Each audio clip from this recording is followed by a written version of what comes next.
ನೆರಳು ಗ್ರಹಗಳು ಅಂತ ಕರೆಯಲ್ಪಡುವ ರಾಹು ಮತ್ತು ಕೇತು 2026ರಲ್ಲಿ ಒಂದೇ ದಿನ ತಮ್ಮ ಚಲನೆಯನ್ನು ಬದಲಾಯಿಸಲಿವೆ. ರಾಹು ಕೇತುವಿನ ಈ ಸಂಚಾರದಿಂದ ಯಾವ 4 ರಾಶಿಗೆ ಸೇರಿದ ಜನರಿಗೆ ಅಪಾರವಾದ ಶುಭ ಫಲಗಳ ಪ್ರಾಪ್ತಿಯಾಗುತ್ತೆ ಅಂತ ನೋಡ್ತಾ ಹೋಗೋಣ. ಜ್ಯೋತಿಷ್ಯ ಶಾಸ್ತ್ರದಲ್ಲಿ ರಾಹು ಮತ್ತು ಕೇತು ಗ್ರಹಗಳನ್ನು ನೆರಳು ಗ್ರಹಗಳು ಅಥವಾ ಮಾಯಾವಿ ಗ್ರಹಗಳು ಅಂತ ಕರೆಯಲಾಗುತ್ತೆ. ಈ 2 ಗ್ರಹಗಳು ಯಾವಾಗಲೂ ಹಿಮ್ಮುಖವಾಗಿಯೇ ತಮ್ಮ ಚಲನೆಯನ್ನು ಮಾಡ್ತವೆ, ಅಂದರೆ ರಿವರ್ಸ್ ಹೋಗುವಂಥದ್ದು. ಮತ್ತು ಸರಿಸುಮಾರು 18 ತಿಂಗಳುಗಳ ನಂತರ ತಮ್ಮ ರಾಶಿಯನ್ನು ಬದಲಾಯಿಸ್ತವೆ. ಅಂದರೆ ಒಂದು ರಾಶಿಯಲ್ಲಿ 18 ತಿಂಗಳುಗಳ ಕಾಲ ಇದ್ದು ಮತ್ತೊಂದು ರಾಶಿಗೆ ಹೋಗ್ತವೆ. 2026ರ ವರ್ಷವೂ ಕೂಡ ಜ್ಯೋತಿಷ್ಯ ದೃಷ್ಟಿಯಿಂದ ಬಹಳಷ್ಟು ಮಹತ್ವಪೂರ್ಣವಾಗಿದೆ. ಯಾಕೆ ಅಂತಂದರೆ ಈ ಅವಧಿಯಲ್ಲಿ ಒಂದೇ ದಿನದಲ್ಲಿ ರಾಹು ಮತ್ತು ಕೇತುಗಳು ತಮ್ಮ ರಾಶಿಯನ್ನು ಬದಲಾಯಿಸ್ತವೆ. 2026ರ ಡಿಸೆಂಬರ್ 5ರಂದು ನೆರಳು ಗ್ರಹವಾದ ರಾಹು ಮಕರ ರಾಶಿಯನ್ನು ಪ್ರವೇಶ ಮಾಡಲಿದೆ, ಹಾಗೆ ಕೇತು ಕಟಕ ರಾಶಿಯನ್ನು ಪ್ರವೇಶ ಮಾಡಲಿದೆ. ರಾಹು ಕೇತುವಿನ ಈ ಸಂಚಾರದಲ್ಲಿ ಬದಲಾವಣೆಯ ಪ್ರಭಾವವನ್ನು ಎಲ್ಲ 12 ರಾಶಿಗಳಿಗೆ ಸೇರಿದ ಜನರ ಜೀವನದ ಮೇಲೆ ಒಂದಲ್ಲ ಒಂದು ರೀತಿಯಲ್ಲಿ ನೋಡಬಹುದು. ಆದರೆ 4 ರಾಶಿಗೆ ಸೇರಿದ ಜನರಿಗೆ ರಾಹು ಮತ್ತು ಕೇತುವಿನ ರಾಶಿ ಬದಲಾವಣೆಯಿಂದ ಅದೃಷ್ಟದ ಸಂಪೂರ್ಣ ಬೆಂಬಲ ದೊರಕುತ್ತೆ ಮತ್ತು ಆರ್ಥಿಕ ಸ್ಥಿತಿ ಸಾಕಷ್ಟು ಸುಧಾರಿಸುತ್ತೆ. ಜೊತೆಗೆ ಈ ರಾಶಿಗಳಿಗೆ ಸೇರಿದ ಜನರ ಜೀವನದಲ್ಲಿ ನಡೀತಾ ಇದ್ದಂತಹ ಎಲ್ಲ ರೀತಿಯ ಸಮಸ್ಯೆಗಳು ದೂರವಾಗುತ್ತೆ. ಈ ಅದೃಷ್ಟಶಾಲಿ ರಾಶಿಗಳಲ್ಲಿ ನಿಮ್ಮ ರಾಶಿಯೂ ಒಂದಾಗಿದೆ ಅಂತ ತಿಳ್ಕೊಳ್ಳೋದಕ್ಕೆ ಈ ವಿಡಿಯೋವನ್ನು ಸಂಪೂರ್ಣವಾಗಿ ನೋಡಿ. ಮೊದಲಿಗೆ ಮೇಷರಾಶಿಗೆ ಸೇರಿದ ಜನರಿಗೆ ರಾಹು ಕೇತುವಿನ ರಾಶಿ ಬದಲಾವಣೆ ವರದಾನಕ್ಕಿಂತ ಕಡಿಮೆ ಅಂತ ಹೇಳೋಕ್ಕಾಗಲ್ಲ, ವರದಾನ ಅಂತಲೇ ಹೇಳಬೇಕು. ಈ ಸಂದರ್ಭದಲ್ಲಿ ಮೇಷರಾಶಿಗೆ ಸೇರಿದ ಜನರ ಬಹಳ ಸಮಯದಿಂದ ಅಪೂರ್ಣಗೊಂಡಿದ್ದಂತಹ ಎಲ್ಲ ರೀತಿಯ ಕೆಲಸಗಳು ಯಶಸ್ವಿಯಾಗಿ ಪೂರ್ಣಗೊಳ್ಳುವ ಸಾಧ್ಯತೆ ಹೆಚ್ಚಾಗಿದೆ. ಹಾಗೆ ಪಿತ್ರಾರ್ಜಿತ ಸಂಪತ್ತಿಗೆ ಸಂಬಂಧಿಸಿದಂತೆ ಮೇಷರಾಶಿಗೆ ಸೇರಿದ ಜನರು ಈ ಸಂದರ್ಭದಲ್ಲಿ ಅಪಾರವಾದಂತಹ ಲಾಭ ಗಳಿಸುವ ಪ್ರಬಲವಾದ ಯೋಗ ನಿರ್ಮಾಣಗೊಳ್ಳುತ್ತೆ. ರಾಹು ಮತ್ತು ಕೇತುವಿನ ಶುಭ ಪ್ರಭಾವದಿಂದಾಗಿ ಮೇಷರಾಶಿಗೆ ಸೇರಿದ ಜನರು ವಿದೇಶದಲ್ಲಿ ಕೆಲಸಕ್ಕಾಗಿ ಹುಡುಕಾಟವನ್ನು ನಡೆಸ್ತಾ ಇದ್ರೆ ನಿಮಗೆ ಯಶಸ್ಸು ದೊರಕುವ ಸಾಧ್ಯತೆ ಬಹಳಷ್ಟು ಹೆಚ್ಚಾಗಿರುತ್ತೆ. ಜೊತೆಗೆ ರಾಹು ಕೇತುವಿನ ರಾಶಿ ಬದಲಾವಣೆಯಿಂದಾಗಿ ಮೇಷರಾಶಿಗೆ ಸೇರಿದ ಜನರು ಸಮಾಜದಲ್ಲಿ ಸಾಕಷ್ಟು ಗೌರವ ಖ್ಯಾತಿಯನ್ನು ಗಳಿಸ್ತಾರೆ ಮತ್ತು ನಾಯಕತ್ವವನ್ನು ವಹಿಸುವ ಅತ್ಯುತ್ತಮವಾದ ಅವಕಾಶವನ್ನು ಪಡೆಯುವ ಸಾಧ್ಯತೆ ಕೂಡ ಹೆಚ್ಚಾಗಿರುತ್ತೆ.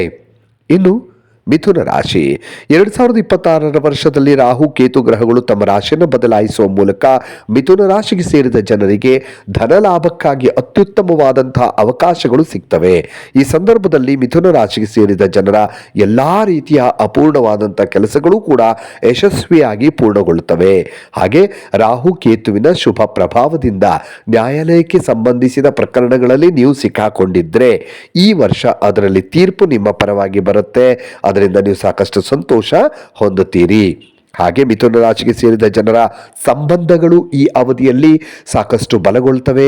ಇದರೊಂದಿಗೆ ರಾಹು ಕೇತುವಿನ ವಿಶೇಷ ಅನುಗ್ರಹ ನಿಮ್ಮ ಮೇಲೆ ಇರೋದ್ರಿಂದ ನೀವು ಸಾಕಷ್ಟು ಗೌರವ ಖ್ಯಾತಿ ಮತ್ತು ಪ್ರತಿಷ್ಠೆಯಲ್ಲಿ ಹೆಚ್ಚಳವನ್ನು ಪಡೆಯುವ ಸಂಭವ ಕೂಡ ಇದೆ.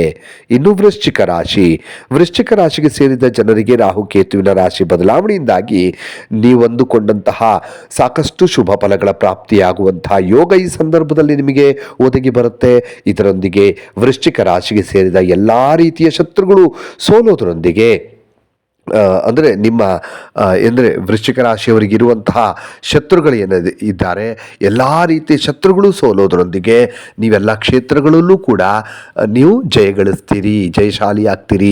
ವೃಶ್ಚಿಕ ರಾಶಿಗೆ ಸೇರಿದ ಜನರು ಈ ಸಂದರ್ಭದಲ್ಲಿ ಅಪಾರವಾದಂತಹ ಆರ್ಥಿಕ ಲಾಭವನ್ನು ಪಡೆಯುವಂತಹ ಸಂಭವ ಕೂಡ ಬಹಳ ಹೆಚ್ಚಾಗಿದೆ. ಹಾಗೆ ಆರೋಗ್ಯಕ್ಕೆ ಸಂಬಂಧಿಸಿದಂತೆ ವೃಶ್ಚಿಕ ರಾಶಿಗೆ ಸೇರಿದ ಜನರು ರಾಹು ಮತ್ತು ಕೇತುವಿನ ಕೃಪೆಯಿಂದಾಗಿ ಮೊದಲಿಗಿಂತಲೂ ಹೆಚ್ಚಿನ ಸುಧಾರಣೆಯನ್ನು ಕಾಣ್ತೀರಿ. ಹಾಗೆ ಈ ಅವಧಿಯಲ್ಲಿ ವೃಶ್ಚಿಕ ರಾಶಿಗೆ ಸೇರಿದ ಜನರ ಎಲ್ಲ ರೀತಿಯ ಕೆಲಸಗಳು ಸಮಯಕ್ಕೆ ಸರಿಯಾಗಿ ಪೂರ್ಣಗೊಳ್ಳೋದ್ರೊಂದಿಗೆ ಸಾಕಷ್ಟು ಯಶಸ್ಸನ್ನು ಕಾಣ್ತೀರಿ.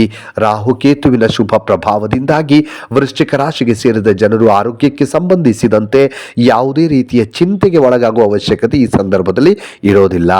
ಇನ್ನು ಮೀನರಾಶಿ ನೋಡಿ, ರಾಹು ಮತ್ತು ಕೇತುವಿನ ರಾಶಿ ಬದಲಾವಣೆಯಿಂದಾಗಿ ಮೀನರಾಶಿಗೆ ಸೇರಿದ ಜನರು ಈ ಅವಧಿಯಲ್ಲಿ ಅತ್ಯಂತ ಹೆಚ್ಚಿನ ಧನ ಧಾನ್ಯಗಳ ಪ್ರಾಪ್ತಿಯನ್ನು ಹೊಂದುವಂತಹ ಯೋಗವನ್ನು ಪಡೆಯಲಿದ್ದಾರೆ. ಈ ಸಂದರ್ಭದಲ್ಲಿ ಮೀನರಾಶಿಗೆ ಸೇರಿದ ಜನರು ತಮ್ಮ ಖರ್ಚುಗಳನ್ನು ನಿಯಂತ್ರಣದಲ್ಲಿ ಇಡೋದು ಬಹಳ ಅವಶ್ಯಕವಾಗಿರುತ್ತೆ. ಹಾಗೆ ರಾಹು ಕೇತುವಿನ ವಿಶೇಷ ಅನುಗ್ರಹದಿಂದಾಗಿ ಮೀನರಾಶಿಗೆ ಸೇರಿದ ಜನರು ಈ ಅವಧಿಯಲ್ಲಿ ತಮ್ಮ ಪ್ರೇಮ ಸಂಬಂಧಗಳಲ್ಲಿ ಶುಭ ಫಲಿತಾಂಶಗಳನ್ನು ಕಾಣ್ತಾರೆ. ಹಾಗೆ ಇದರೊಂದಿಗೆ ಅವಧಿಯಲ್ಲಿ ಮೀನರಾಶಿಗೆ ಸೇರಿದ ಜನರು ವಿದೇಶಕ್ಕೆ ಪ್ರಯಾಣಿಸುವ ಯೋಗವನ್ನು ಕೂಡ ಪಡೆಯುವ ಸಾಧ್ಯತೆ ಹೆಚ್ಚಿದೆ. ಹಾಗೆ ರಾಹುಕೇತುವಿನ ವಿಶೇಷ ಅನುಗ್ರಹ ಮೀನರಾಶಿಗೆ ಸೇರಿದ ಜನರ ಮೇಲಿರೋದ್ರಿಂದ ನಿಮ್ಮ ಮನೆಯಲ್ಲಿ ಯಾವುದಾದ್ರೂ ಮಂಗಳ ಕಾರ್ಯ ನೆರವೇರುವ ಸಾಧ್ಯತೆ ಈ ಸಂದರ್ಭದಲ್ಲಿ ಬಹಳ ಹೆಚ್ಚಾಗಿದೆ.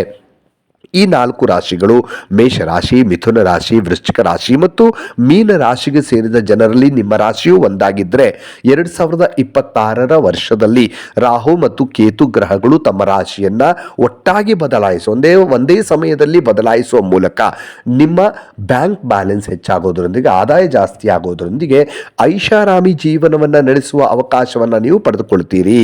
ಹಾಗಾಗಿ ನಿಮ್ಮ ಬದುಕು ಖಂಡಿತವಾಗಲೂ ಕೂಡ ಸುಖಮಯವಾಗಿರುತ್ತೆ. ಇನ್ನಷ್ಟು ವಿಡಿಯೋಗಳಿಗಾಗಿ ಮೀಡಿಯಾ18 ಕರ್ನಾಟಕ ಚಾನಲನ್ನು ಸಬ್ಸ್ಕ್ರೈಬ್ ಮಾಡಿ ಹಾಗೂ ಹೊಸ ವಿಡಿಯೋಗಳ ಅಪ್ಡೇಟ್ಗಳಿಗಾಗಿ ಬೆಲ್ ಐಕನ್ ಅನ್ನು ಕ್ಲಿಕ್ ಮಾಡಿ. Thank you.